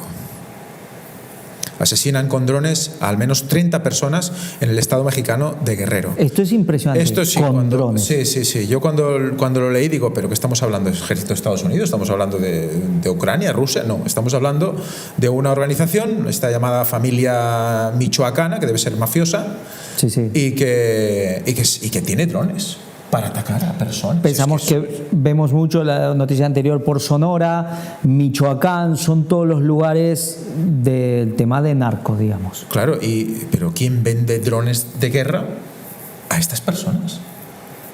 ¿Qué país vende esos drones? Porque estamos hablando de drones para matar gente. Bueno, ¿para dónde fueron? Muchísimas de las armas que supuestamente iban a Ucrania se repartieron, inclusive noticias yo escuché que estaban llegando a los narcos mexicanos también. Pues mira, al menos 5 muertos y 20 heridos en una balacera, que es a balazos, ¿no?, en México. Y vamos sumando. Ecuador. La Fiscalía de Ecuador investiga la muerte de 9 personas en 2 tiroteos en Durán y Guayaquil. Y seguimos con los tiroteos. Sicarios matan por error a 4 niños al interior de una casa en Ecuador. Sí, Ecuador se ha puesto tremendo también con la violencia. Aquí tenemos, sicarios matan a 5 personas en Ecuador a pocas horas de terminar el 2023. Ecuador cierra 2023 como año más violento de su historia, con más de 7.800 homicidios. Está claro que el mundo se acaba. El que no quiera verlo es que realmente no existe o no vive en este mundo. Brasil. El estado brasileño de Bahía supera los 50 muertos en enfrentamientos con la policía en septiembre. 7 muertos y 2 detenidos en un operativo policial contra un grupo criminal en Brasil. Colombia. Parlamentarios rezarán el rosario por Colombia en el Congreso de la República. Atentos a esto. Esto es un artículo interesante, pero vamos a ver un vídeo en el cual nos explican, con un anuncio promocional, qué es lo que van a hacer aquí en Colombia. Pues ya habéis visto, todos los días 13... vamos a rezar el rosario por Colombia y vamos a rezar a la Virgen para que nos ayude. Bueno, es impresionante. Desde el 13 de mayo, que recuerda la aparición Fátima. Hace poco veíamos una noticia también de Fátima. Sí, la Virgen es siempre la misma, pero Fátima tiene una presencia en este tiempo del fin que ya lo estamos viendo. No, y fíjate, era el libro por ejemplo, que demostraba la existencia de Dios, dice, y fíjate, será gente a lo mejor católica que han hecho este libro, no lo sé, pero es impresionante, ¿no? Como, bueno, si habéis visto el vídeo, al final llega a ser cómico la manera en cómo muestran incluso un rosario colgando, que vamos a rezar el rosario y vamos a mejorar Colombia. Pero esto es en el Congreso. Esto supuestamente, Colombia es una república, supuestamente, digo. Y luego vemos esto. Estos son los 12 acuerdos que Colombia y China firmaron en visita oficial de Petro. O sea, por un lado tenemos una Colombia, parece ser que se está ultracatolizando, que se supone que tendría que estar como al lado de la zona OTAN, que es la más vaticana, para entendernos, pero en cambio la tenemos haciendo tratos con China, ¿no? Esto, bueno, ya sabemos que hay alguien que estas cosas no le gustan para nada. Durante la visita de Gustavo Petro a China, Colombia y el gigante asiático suscribieron una serie de acuerdos de cara a fortalecer las relaciones bilaterales de los países. En total fueron 12 acuerdos los suscritos entre Petro a nombre de Colombia y Xi Jinping en representación de China. Los instrumentos cobijan una amplia variedad de temas, incluyendo economía, inversión, comercio, tecnología, ambiente, ciencia, educación y cultura. La relación entre nuestros países ha sido esencial para hacer frente a diversos y numerosos desafíos, afirmó el presidente colombiano Gustavo Petro. El presidente Xi Jinping aseguró que el vasto Océano Pacífico no puede obstaculizar la profunda amistad entre los pueblos chinos y colombianos. El embajador de China en Colombia, Chu Xinjiang, resaltó que las relaciones bilaterales de los dos países se encuentran en su mejor momento. Pero no hay que olvidar que Colombia es uno de esos países que ha estado más alineado del lado Estados Unidos. Estados Unidos tiene una gran presencia en Colombia. Los colombianos sabrán desde hace ya más de 20 años el famoso Plan Colombia, cuando estaba todo el tema de los cultivos de la cocaína, pero haciendo ahora grandes negocios con China. ¿Qué pensará Estados Unidos de todo esto? Quieto no creo que se vaya a quedar. ¿Peligra el diálogo entre un bloque de las disidencias de las FARC y el gobierno de Colombia? Sí, un tema de nunca acabar, el tema de las guerrillas, de nunca acabar. Casi 3.000 personas han sido desplazadas o confinadas por paro armado del Ejército de Liberación Nacional al oeste de Colombia. El otro grupo de guerrilleros, aparte de las FARC. No, la cosa está complicada. El gobierno de Colombia anuncia que retomará los diálogos con una disidencia de las FARC. Sí, es el tema. Aquí vemos ya la FARC con disidencias, unos para un lado, otros para el otro. Es un tema, digamos, que no tiene fin. El tema de la guerrilla y los grupos paramilitares y la violencia armada en Colombia, lamentablemente. 5 personas asesinadas en el saldo de una nueva masacre en el sur de Colombia. Un grupo armado disparó contra un profesor y su familia, mientras que 2 jóvenes también fueron ultimados en la misma zona. Bueno, vemos cómo es increíble el poco aprecio a la vida que se puede llegar a tener, ¿no? Nicaragua. Dictadura de Nicaragua cancela registro de 25 instituciones, entre ellas los franciscanos. Recordemos que ya hemos visto muchísimas noticias de la dictadura de Nicaragua al respecto de cómo reacciona o cómo está tratando a la Iglesia Católica y sus derivados en su país. En un nuevo ataque contra la Iglesia Católica en Nicaragua, la dictadura de Daniel Ortega canceló la personalidad jurídica y registro de 25 instituciones, incluida la de los frailes menores franciscanos y las de varios otros grupos de denominación cristiana. Esta decisión del régimen se anunció el martes 24 de octubre a través del diario oficial La Gaceta, donde se precisa que 8 de las 25 organizaciones sin fines de lucro solicitaron la cancelación de manera voluntaria. Algunas de las otras 17 canceladas por la dictadura son la Compañía Orden de los Frailes Menores Franciscanos de la provincia seráfica de Asís en Nicaragua, la Asociación de Mujeres Las Golondrinas, la Fundación Centro de Atención Integral a Niños y Niñas con Autismo, la Asociación Inglesa Internacional de Cristo en Nicaragua, la Asociación Ministerio Cristiano La Vid Verdadera y la Asociación de Médicos Especialistas San Francisco. Entre las razones que arguye la dictadura para la cancelación de estas organizaciones, se asegura que no habrían reportado sus estados financieros y tampoco habrían informado de sus juntas directivas. El texto firmado por la ministra de Gobernación María Amelia Coronel Kinloch precisa que los bienes muebles e inmuebles de estas 17 organizaciones pasarán a manos del gobierno de Nicaragua a través de la Procuraduría General de la República. Vemos como ya está empezando a tocar está empezando a tocar el hueso de todo esto, ¿no? Porque ya quitarles el derecho fiscal es impresionante. ¿Y qué ha pasado siempre que los países han ido y han empezado a perseguir a la Iglesia Católica? ¿O ha venido revolución, o guerra civil, o lo que sea? Y creo que es lo que, haciendo todo esto, intentan evitar también ellos este mismo gobierno, porque yo creo que los acusan también de eso, ¿no? Porque ya vimos aquellos que hubo uno que fue un monseñor también que se erigió contra él y sufrió consecuencias, ¿no? O sea, que también le acusaba de que movía a la gente en contra del gobierno, o sea, que es lo que hacen también la mayoría de estas dictaduras, ¿no?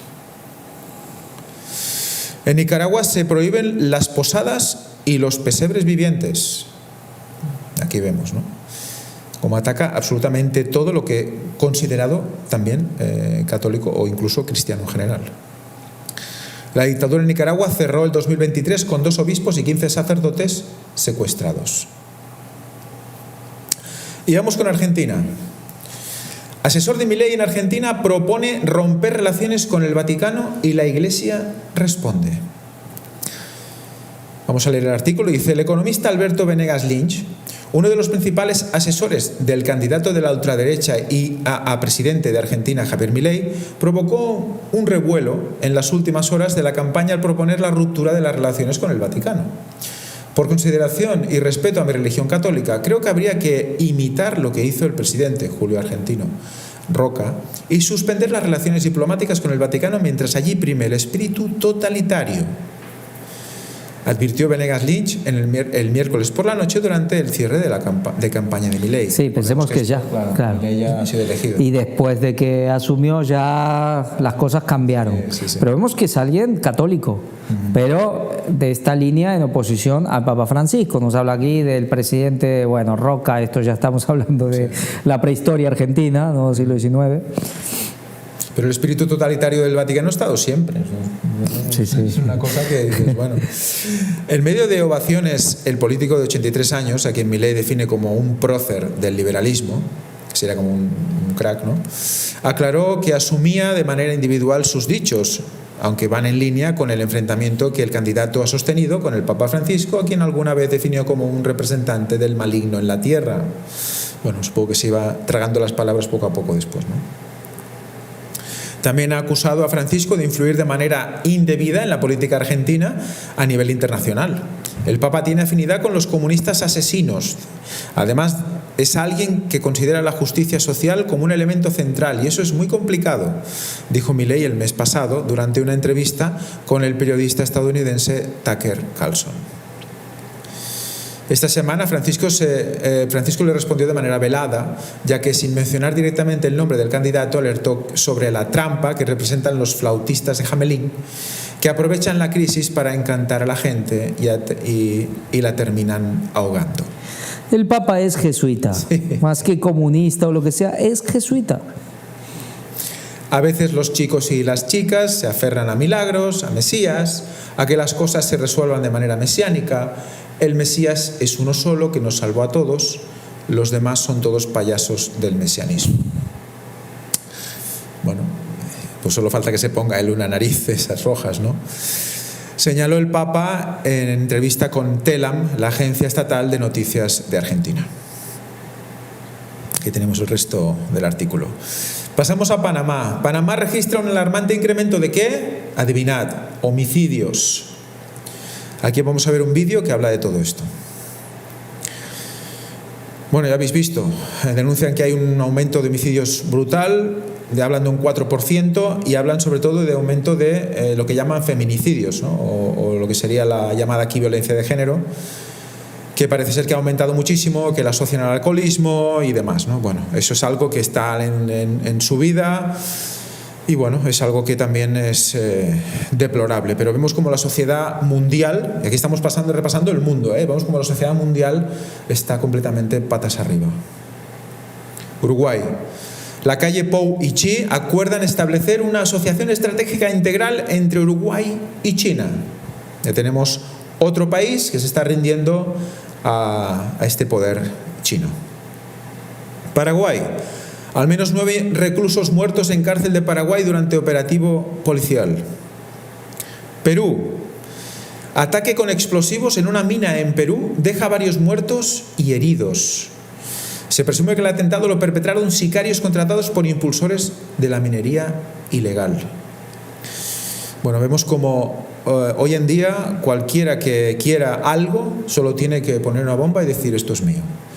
Y vemos que en estos países de Latinoamérica es algo que está a la orden del día. Fiscal suspendida de Perú presionó para favorecer a congregación religiosa, confiesa exasesor. La congregación Sodalicio de Vida Cristiana presionó para que no fuese archivada una causa contra la periodista que destapó sus abusos sexuales. Vaya. El caso, la fiscal y su cúpula de poder sigue develando tramas e implicaciones en Perú. Ahora se conoció que la suspendida titular del Ministerio Público, Patricia Benavides, buscó influir en varios casos de alto perfil, como el de la agrupación Sodalicio de Vida Cristiana. Ese grupo religioso peruano, con miles de seguidores en decenas de países, está envuelto en el mayor escándalo de abusos sexuales perpetrado por miembros de la Iglesia Católica en Perú, como lo cataloga la prensa local.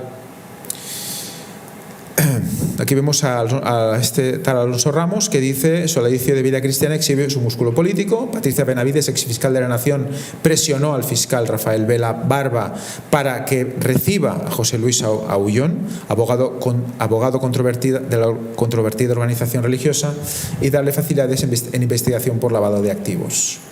Aquí tenemos la explicación. Y aquí tenemos el detalle. Jaime Villanueva, ex asesor de confianza de Benavides, convertido en colaborador eficaz, admitió que la suspendida fiscal de la Nación presionaba para favorecer a los integrantes de Sodalicio. Vemos aquí una influencia de la política con este tipo de, con el catolicismo, ¿no?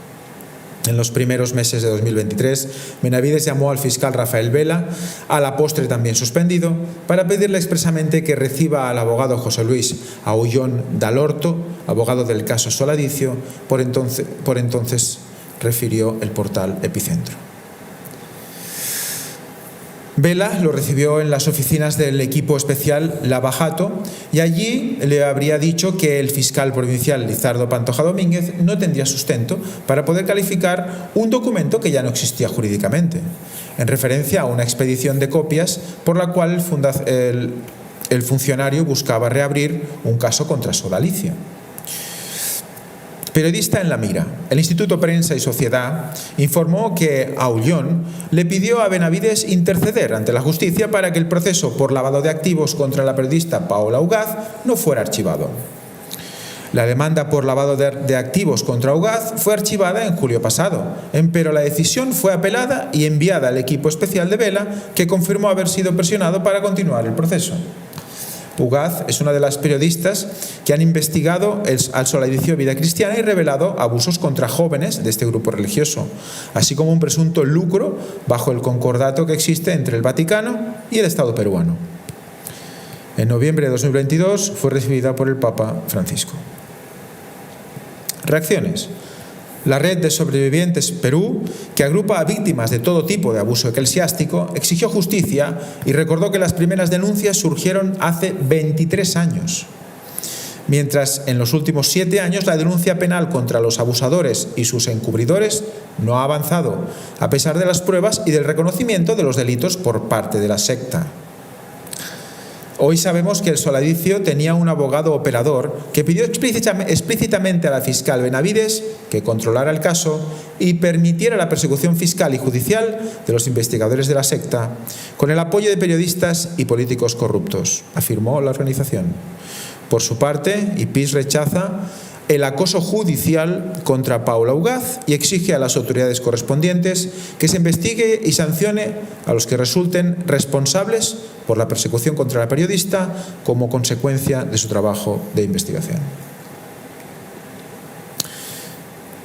Entre tanto, la propia Ugaz, quien ahora es investigada por un supuesto enriquecimiento ilícito, declaró que se trata de una venganza orquestada por el Soladicio para callarnos y darnos un escarmiento por haber investigado a esta organización.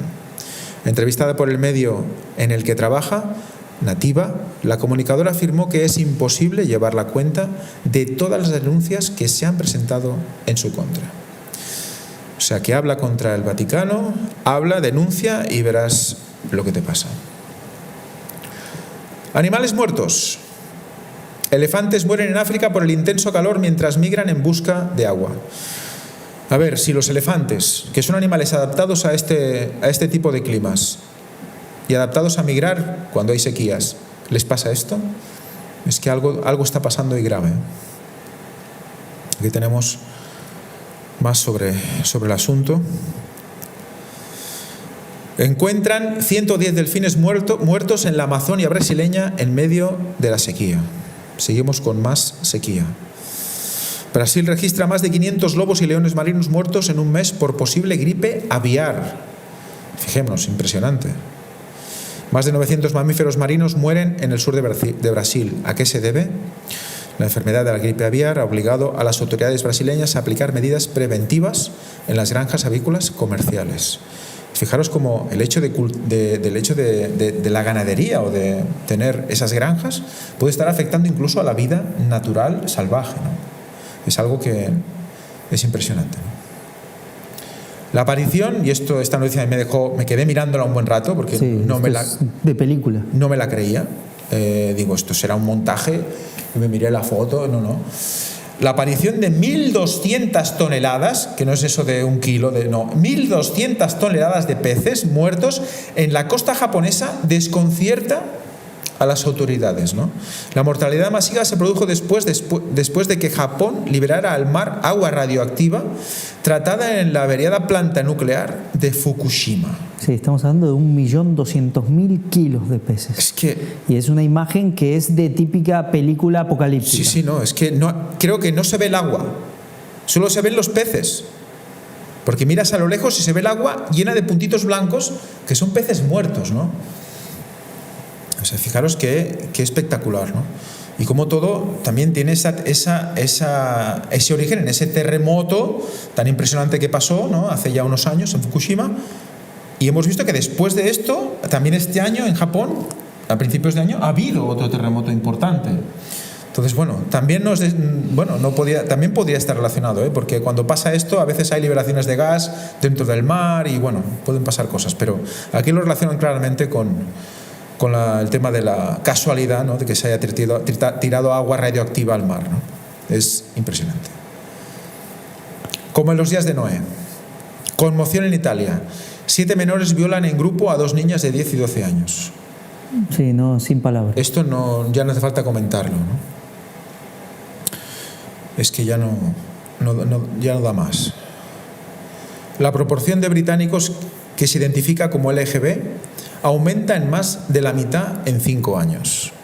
Habla de 1 cada 10 personas. Esto es un 10%, es que es una locura. Bueno. Sunak afirma que un hombre es un hombre y una mujer es una mujer y desata la polémica. O sea, fijaros en qué mundo estamos, ¿vale? Esta noticia es lo más normal del mundo, no pasa nada. Esta noticia desata polémica. Ahora, lo interesante es, ¿quién es Rishi Sunak? Ajá. ¿Quién lo puso ahí? ¿No es la City de Londres quien lo puso ahí? ¿No trabaja para toda esta gente que luego financian todo este grupo de élite de la City de Londres, que luego financia todo lo otro que estábamos viendo también? ¿A qué juega esta gente? Yeah. Sí, es verdad, pertenece al Partido Conservador, pero él es de la City de Londres. Los mismos que financian toda la agenda LGTBI. Sí.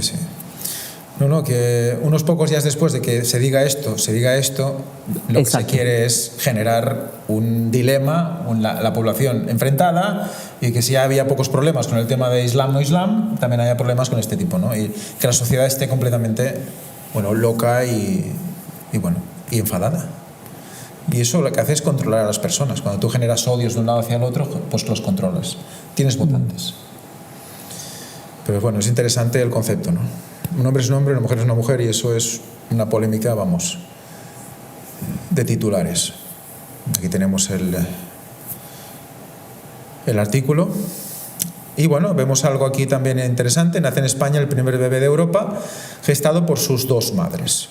O sea, aquí ya tenemos la manera de hacer colaborar a las 2 madres en el parto, ¿no? Dice, la técnica consiste en colocar bajo el cuello uterino de una de las 2 gestantes un dispositivo que funciona como una especie de incubadora del embrión que luego se implanta en la otra madre. Sí. Ahora, tengo que dejar claro, porque a veces puede parecer confusa, de que no es que aquí no se necesitó la aportación masculina.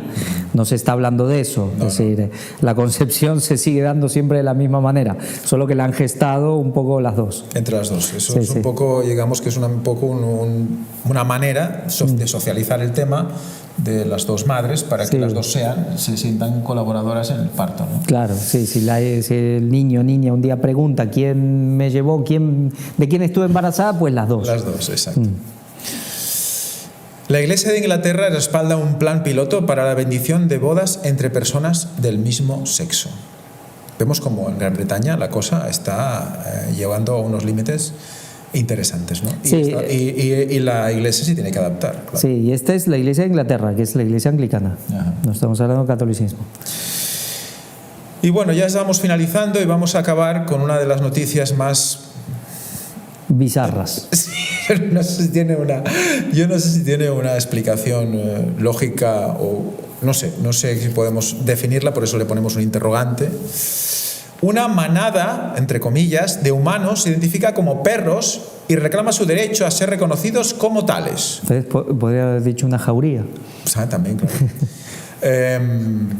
Bueno, se trata de alrededor de 1 millar de personas que se autoconvocaron y se comunicaron con aullidos y ladridos para que se las entendiera mucho mejor.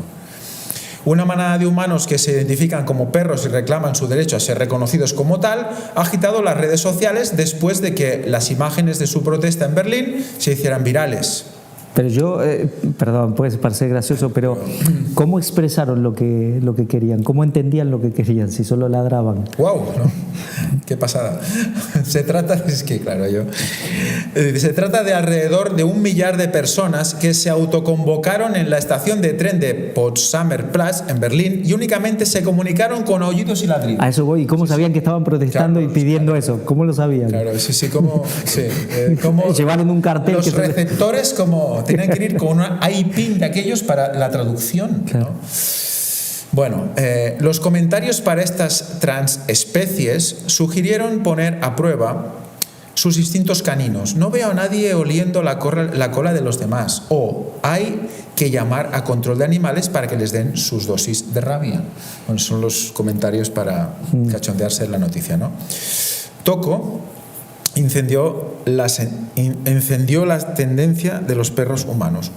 La poco ortodoxa convención canina sigue la sensación viral de Toco, el collie humano, un japonés que está cumpliendo el sueño de su vida al convertirse en perro tras comprarse un traje hiperrealista de 14.600 euros.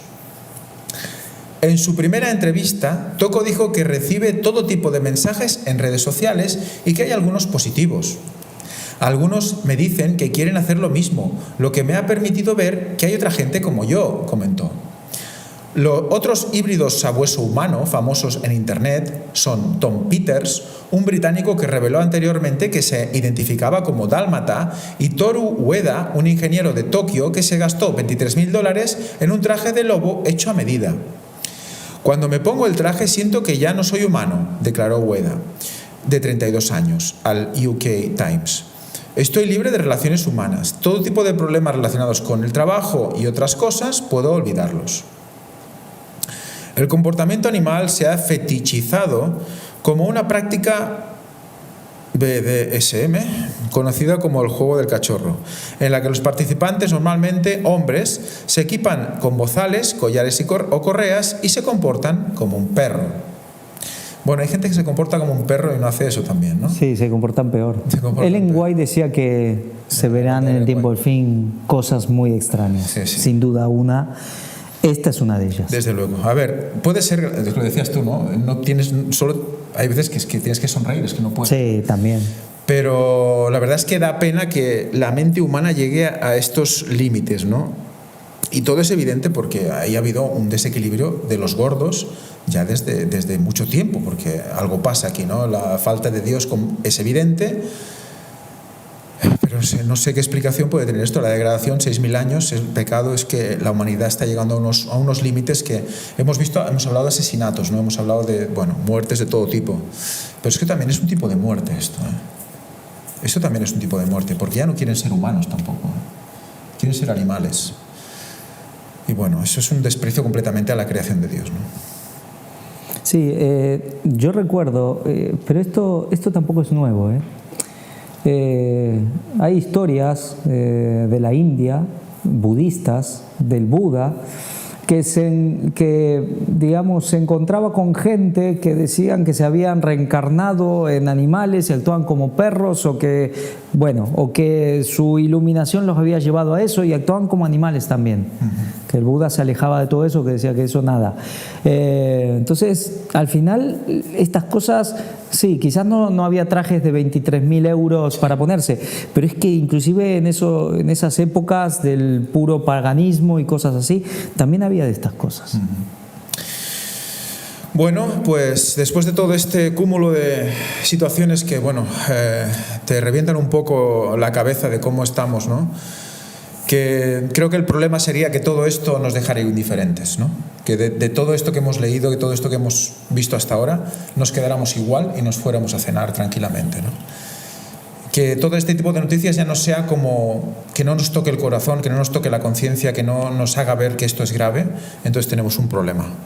Pero por si acaso no hemos comprendido bien, vamos a ver una cita de Ellen White para terminar, una amonestación que está en un escrito en inglés, Manuscript Releases, la número 13, y nos dice algo así. Dice: esto fue escrito el 24 de febrero de 1904 desde Elm Shaven, Sanatorio, California, a un hermano de iglesia llamado Crow.